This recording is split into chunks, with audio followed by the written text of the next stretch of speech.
नमस्कार, मैं हूं विजयश्री और स्वागत है आपका सियासत नगरी में। मध्य प्रदेश विधानसभा के बजट सत्र में इस बार कांग्रेस की रणनीति कुछ बदली नजर आई।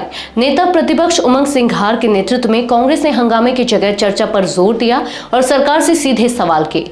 14 दिन के सत्र में सिर्फ 9 बैठकें हुई, लेकिन इसके बावजूद कांग्रेस ने प्रभावी ढंग से अपनी बात रखी और विपक्ष की ताकत का एहसास करवाया।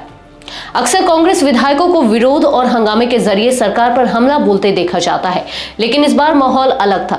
उमंग सिंघार की अगुवाई में कांग्रेस ने अपराध, परिवहन घोटाला, निवेश के झूठे दावे और कानून व्यवस्था जैसे अहम मुद्दों को सदन में उठाया।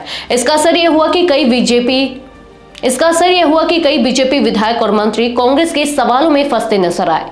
सत्र खत्म होने के बाद उमंग सिंघार ने सरकार को चेताते हुए कहा, हमने प्रदेश की जनता के मुद्दे उठाकर सरकार को जगाने का काम किया है।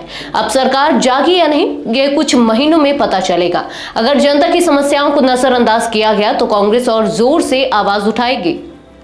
उन्होंने बजट पर सवाल उठाते हुए कहा कि राशि का प्रावधान तो हो गया है, लेकिन असली सवाल यह है कि यह पैसा आम जनता तक पहुंचेगा भी या नहीं।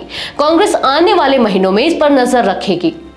सत्र के दौरान कांग्रेस ने विधायकों की विकास निधि बढ़ाने की भी मांग की। सिंघार का कहना था कि हर विधायक को कम से कम 5 करोड़ रुपए दिए जाएं, ताकि वे अपने क्षेत्र में विकास कार्य करवा सके। इसके अलावा कांग्रेस ने सदन की कार्यवाही को लाइव प्रसारित करने की भी मांग उठाई।